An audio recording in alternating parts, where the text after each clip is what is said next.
for Showtime.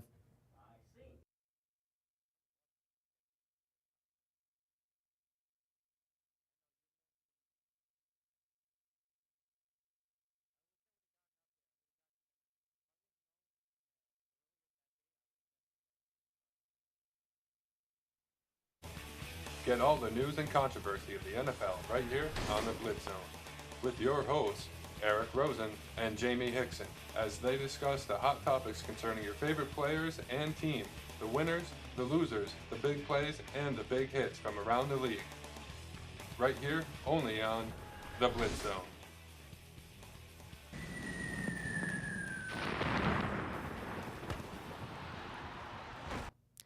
It's Friday, October the 13th, 2017.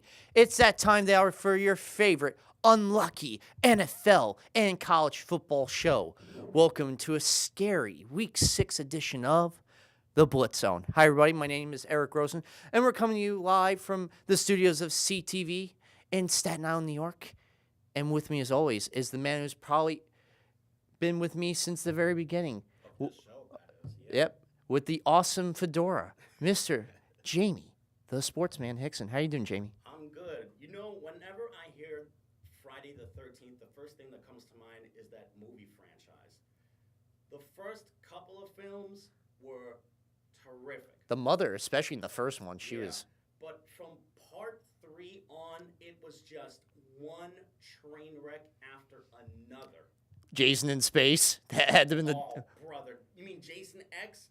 That was probably the tip of the iceberg as far as how low that franchise has gone. You know, they even remade the famous Friday the 13th movie 8 years ago.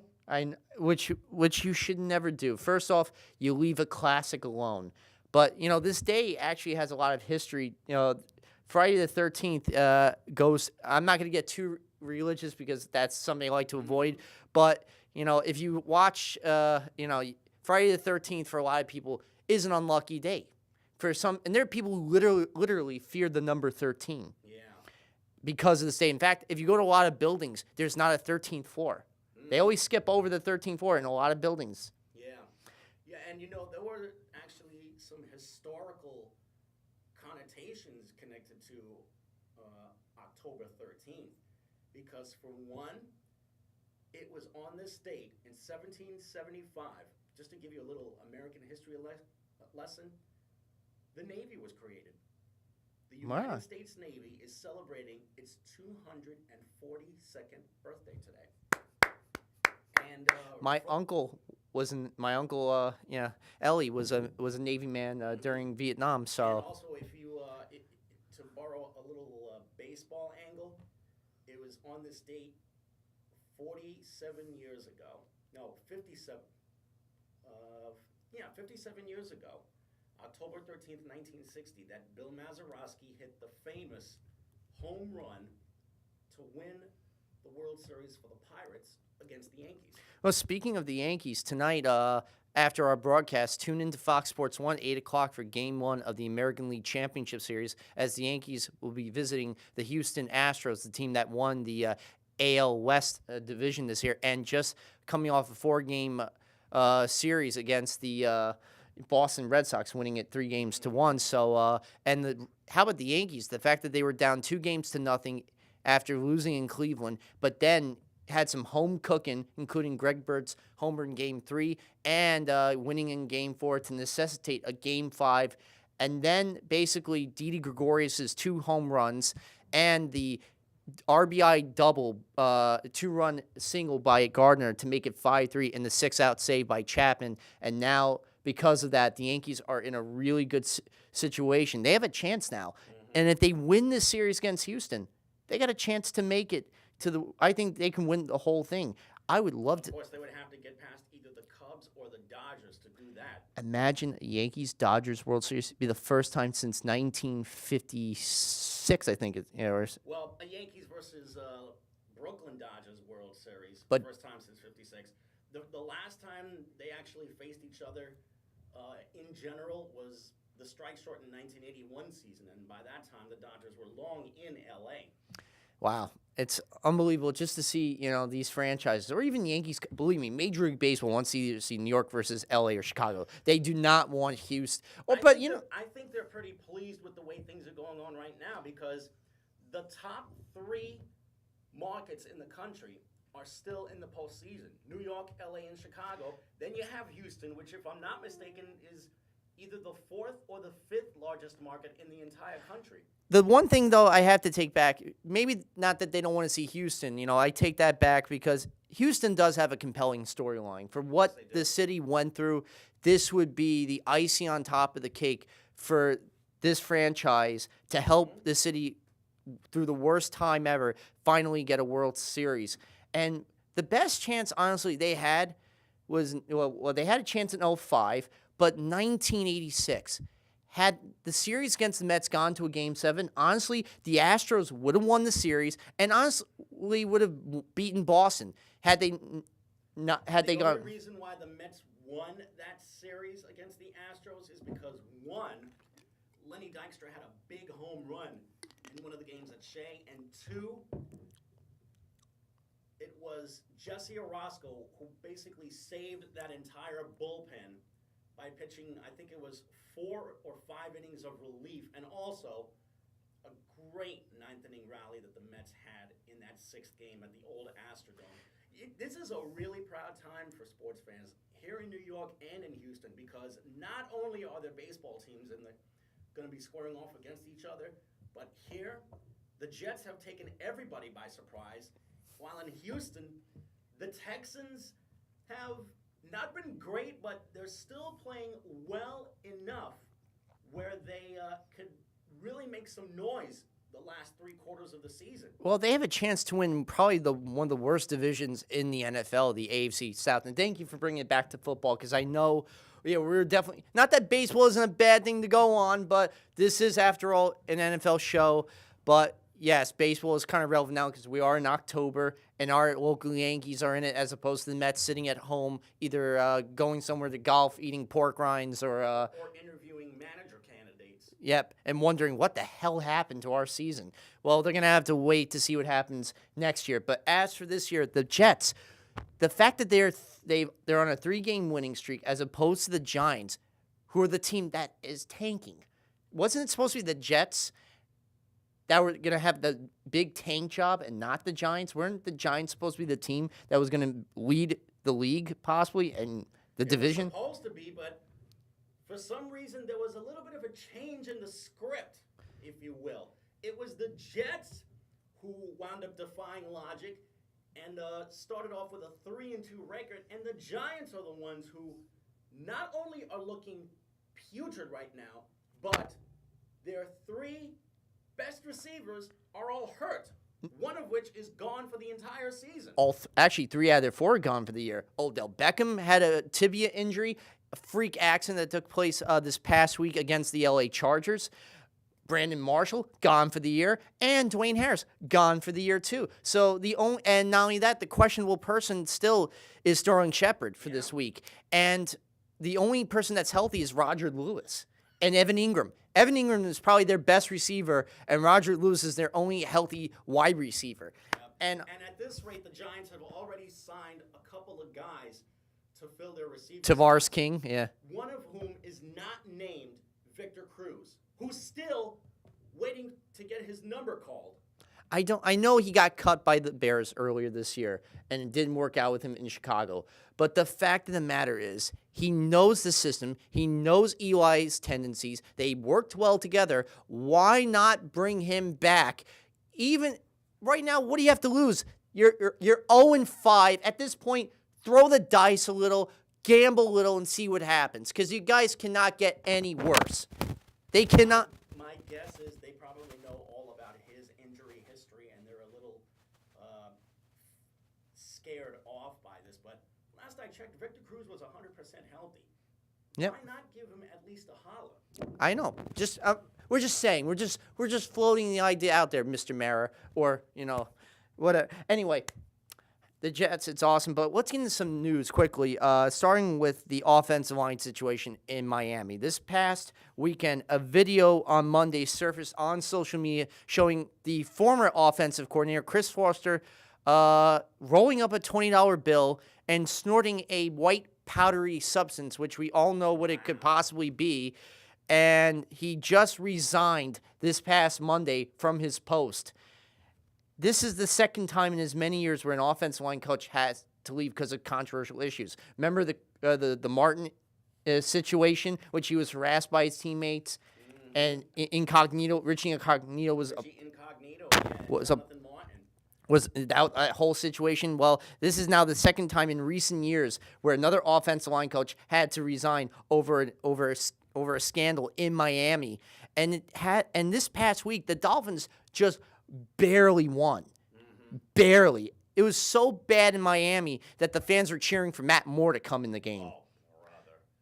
Be careful what you wish for because you just might get it, first of all. Second of all, shouldn't it be time for not just the players, but for some of the coaches to get some drug testing?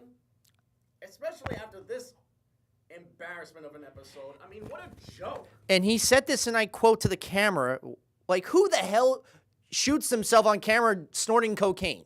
First off. Second off, cocaine, you should not be doing it at all. You are a professional, employed human being playing for one of the 32 teams in the NFL. You have 3 children who depend on you, and you make a hell of a comfortable living between 2.5 to 3. Why the hell do you need to snort away? That's just stupid. Unintelligible whatsoever. And he said this to the camera, hey, I miss you, thinking about you. How about me going to a meeting and doing this before I go? Who was he referring to, first of all? I don't know what he was referring to, but Maybe he was referring to his dealer. I don't know whatever it is, it was just plain moronic.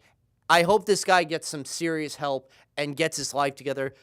As for him having a future in the NFL, he should think about only getting sober first before he thinks about finding a job anywhere, much less the NFL. He may be blacklisted for some time until people can see that he's sober enough to even carry the job.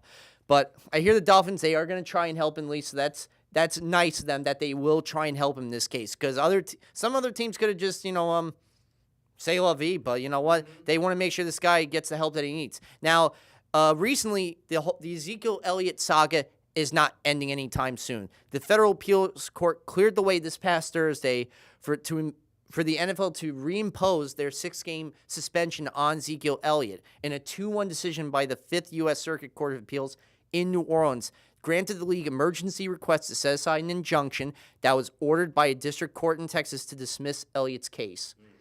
The whole timeline of events back in 2016 with his former girlfriend at the time, where he was accused allegations of abuse, and of course the people in Ohio dismissed the case due to the fact that there was contradictory evidence, but because it violated the league's personal conduct policy, they decided to impose the 6-game suspension.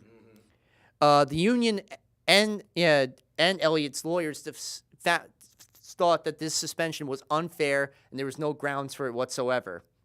So they appealed it.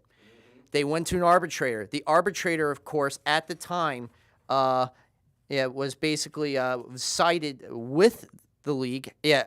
Harold Henderson last month sided with the league. That's when Zeke's lawyers decided to appeal this to the district court in Texas, where they got the injunction. And because of that, Elliott was still able to play. Now, the Cowboys are on the bye week. The next thing they could possibly do is take this to the Southern District Court of New York, up the next level. But or if he decides to take the suspension, he won't be eligible to play again for the Cowboys till November 30th, the Thursday night game after Thanksgiving against the Redskins.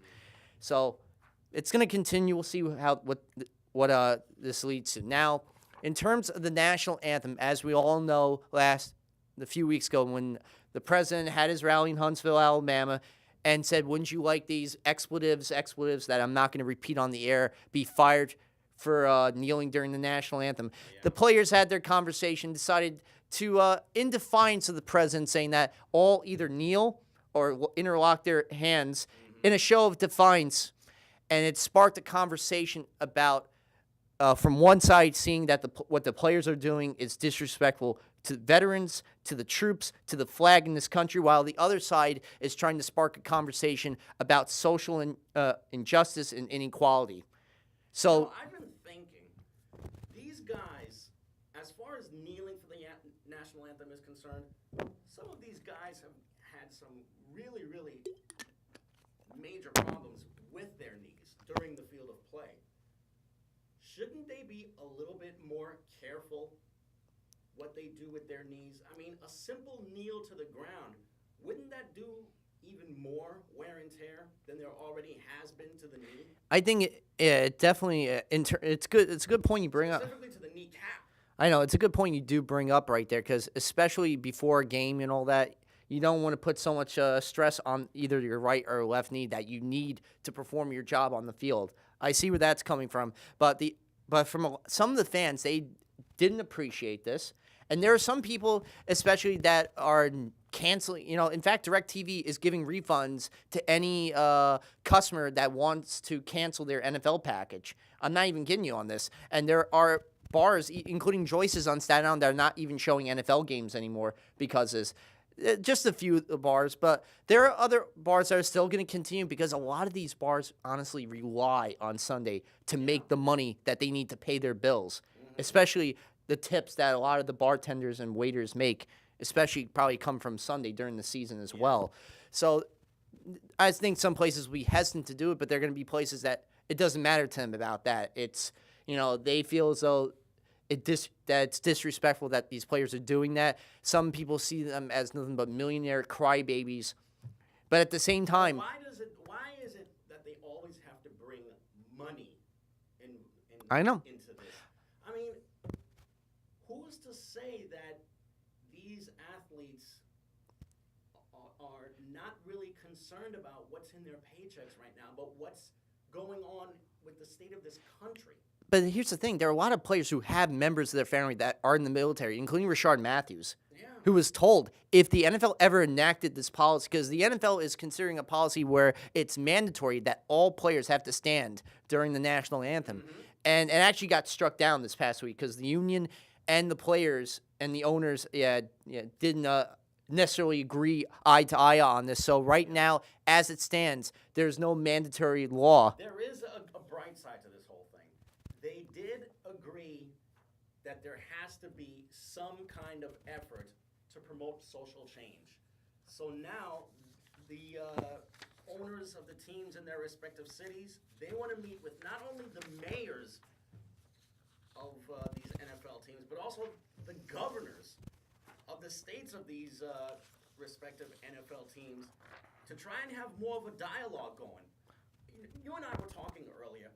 Why not just do a town hall meeting? Not just with elected officials, but with the entire public. How about you get the players from these respective cities, you get the representatives of law enforcement, you get the unions together, you get governors together, politicians together, you get a cross-section of people together in one room and discuss this issue like civilized adults and get to the heart and root of the problem and try to come up with some semblance of a solution, if there is one. There you go. That's what we need to do, is talk it out. We can't have these attacks that I sometimes, or these spats I see on social media where people are saying expletive-laden comments. I understand I'm all for freedom of speech, but let's try to have some semblance of civil dialogue if we can. Because if we're just going to shout tirades at each other, then we might as well not even have a conversation, and that gets us nowhere. Do you know that Mike Ditka, who's now in the Hall of Fame, actually talked down to the players, saying that not only should they stand for the national anthem, he actually had the audacity to say that there has not been any kind of racial injustice going on in this country for more than 100 years. That's his opinion. Obviously, this guy forgot about the date. Maybe he took one too many shots to the head because he made his living working alongside African-American men on the Bears and the Cowboys and the Eagles when he played all those years ago coming out of college. Well, again, And coaching the Bears and the New Orleans Saints. So maybe somebody should give him a reminder of where he has been. Well, hopefully, maybe he will have that conversation as well and be a part of that dialogue. Maybe he'll open his eyes to different sides, but both players and the public need to be able to listen to each other and hear each other's concerns. Even those people in the public that are not agreeing with the players should be in this conversation too, so they can get their opinion out and the players can listen to them, and then the players can talk to these people, and maybe those people that don't agree with the players, maybe they can almost we'll see where they're coming from, or try to at least listen to the other side. Like I said, let's get a dialogue. Let's get something started instead of sweeping it under the rug and not discussing it all. Does nothing.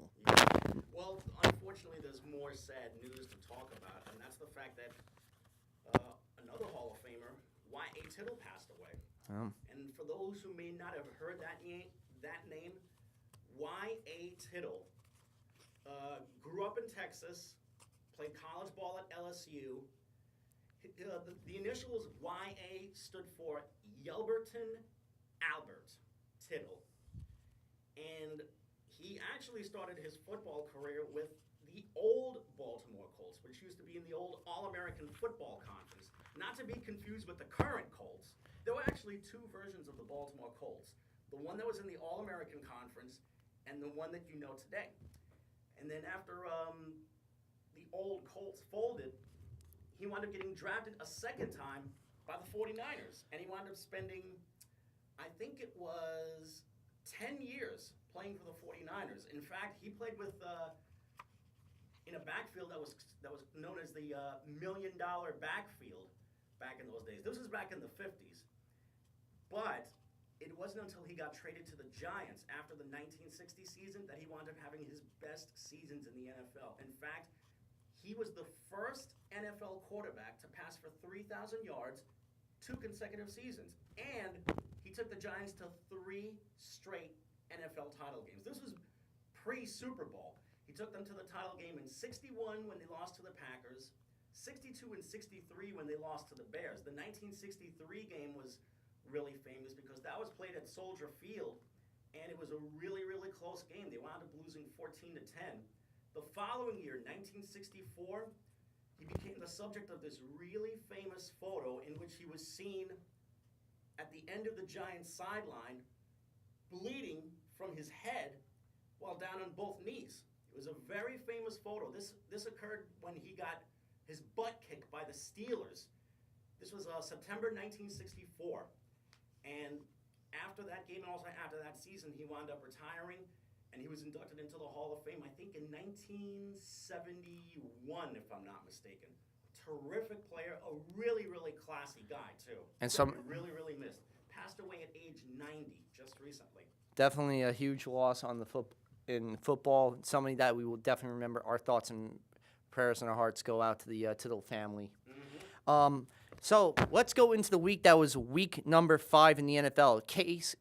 Keenum actually led his team to a victory, coming in for Sam Bradford. Wow. And the Vikings defeat the Chicago Bears in Mitchell Trubisky's debut, 20-17. In fact, Trubisky had a chance to go for got intercepted, over under 10 with about 2:32 left in the game. And Smith actually picked off the pass that was intended for Zach Miller on the right sideline at 22. The Vikings get the ball at their own 28. Kai Forbath gets the game-winning field goal with 16 seconds left from 26 yards out. So the Bears lost 2017, and the new Star Wars trailer debuted that night at halftime. And I saw the Star Wars trailer. Not that night, though. I saw it online, but it only makes me more impatient to see this 8th episode of the franchise. I can't wait to. Actually, I bought my tickets that very night before I was instructed to do it at halftime. Mm-hmm. So I beat the whole line. Yay. Do that as well if you ever. Anyway, the undefeated Chiefs still stay undefeated, beating the Houston Texans 42-34. Unfortunately, J.J. Watt broke his leg on the first offensive possession, and Whitney Merciless, a pectoral injury, both done for the season. Yeah, I really feel so bad for J.J. Watt. A proud player, a great defensive player as well. That defense is going to look a lot more vulnerable with him gone. Thank that they have Deshaun Watson on the offense because he kept them in the game, especially that 9-yard pass to Fuller in the third quarter. Unfortunately, that 2-point conversion failed, and that really hurt. I think that was one of the things that hurt them. And Charkandrick West torched them for 2 touchdowns. Travis Kelce, 8 catches for 98 yards just in the first half. The guy's the deadliest tight end. He's honestly the best tight end in football, bar none. And Kareem Hunt, the front runner for the MVP, not just rookie, MVP award. Oh, it's amazing what that young man has done. To go from late-round draft pick to probably being the best running back in the game in the span of 6 months, amazing. I know, it's just outstanding. How about the Buffalo Bills losing the Queen City to the Bengals 2016? Green's 47-yard catch sets up the 5-yard touchdown run by Joe Mixon. This was the second-round guy out of Oklahoma. Yeah, who had a whole bunch of legal problems when he was in college, but now he's been able to right the ship in the backfield. And once again, even though Buffalo's off to a solid start, what do I say is still their weakness? It's quarterback. Well, actually, it was Tyrod Taylor does make some plays here and there, and but it's really the defense that has kept them in the game. And you know what? Let's see what happens from there on the bye this week. The Bengals as well, both teams on the bye this week. Now, the Colts had a 14-point lead and nearly blew it, but it go to overtime, and Marlon Mack has a 35-yard spectacular run to the right side and sets up the game-winning Adam Vinatieri 51-yard field goal. The Colts beat the 49ers 26-23. 49ers, one of the 3 winless teams on the year, and the Colts right now, yet another week without Andrew Luck, but I got to give it to Jacoby Brissett. Yeah. And this guy, Marlon Mack, who came from South Florida, good tandem. Yeah. At the same time, Luck is still practicing with the team, which means it may not be much longer before he finds himself back under the snap from center again. The Cardinals get decimated by the Philadelphia Eagles 34-7. Wentz, 3 scoring passes on 3 consecutive attempts in the first quarter, including a 59-yard to Torrey Smith, 11 yards to Zach Ertz, another great tight end, and the 15-yard to Trey Burton. And then he throws a spectacular 72-yard punch in the third quarter to Nelson Aguilar. Cardinals lose to the Eagles 34-7. Yep. And slowly but surely, Carson Wentz is approaching the win total that he had his entire rookie year when he was a starter. Not only that, but hats off to the Eagle defense as well. They really get underrated because of all of the attention that Wentz has drawn upon himself and the rest of the offense. But that defense, you cannot deny that they have been rock solid this first quarter of the year. Well, it shows why they're good because of Jim Schwartz. That name's familiar. Former head coach with the Tennessee Titans, was with the Detroit Lions. At one point was with the Buffalo Bills as a defensive coordinator. So he has one of the top 10, always had a top 10 defense as a coordinator. So that's why the Eagles are such a well-oiled machine, in every area you can think of. The Jaguars, 2 second-half pick sixes off of Ben Roethlisberger, and the Jaguars beat the Steelers 30-9. Who would have thought you would see that happening? Telvin Smith gets a big one on a pass that was intended for Antonio Brown. Who would have thought that Ben Roethlisberger was Actually, going to commit 5 turnovers in this game? I think there might be something mechanically wrong with Roethlisberger as far as why he's committing so many turnovers. I don't know if it's his field vision. I'm not sure if he's maybe got some kind of issue with his throwing arm or his throwing shoulder. I don't get it, but for some reason he's got major issues right now. But he had 33 of 55 attempts, and he had 312 yards. But you can't have your quarterback throw that many passes, though. You have got to keep it on the ground every now and then. They couldn't. 55 passes is way too much. That smacks of playing catch-up here. Well, Le'Veon Bell was held to 54 yards right there, so that was the game plan. You hold him to less than 100 yards, you dare Roethlisberger to have to throw a lot, which he did, and he made some mistakes. He threw a career-high 5 interceptions. They lost 39 to the Jaguars. The Jaguars are surprising us this year. Yeah, they really are. And all this in spite of the fact that Blake Bortles has been an enigma. He's gone from being horrendous to being dreadful to being enigmatic. Well, here's the thing. They seldom use him. They try to avoid using him a lot.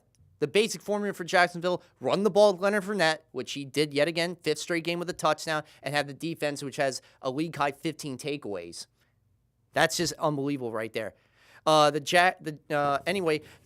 Tennessee Titans go into Miami in Miami's finally home opener, and Cutler, of course, draws a lot of jeers because the fans really want Matt Morin. But Miami, Can you blame them? I mean, it's freaking Jay Cutler, for crying out loud. but he threw a 6-yard pass to Jarvis Landry, and they did win 16-10 in very ugly fashion. And by the way, who's quarterbacking the Titans? Matt Castle. Yeah. Yikes. Because Marcus Mariota is still hurt. Cam Newton and the Panthers go into the Motor City and take care of business, scoring 24 straight points, including a season-high 335 yards for one Cameron Newton, and throws a huge 3rd and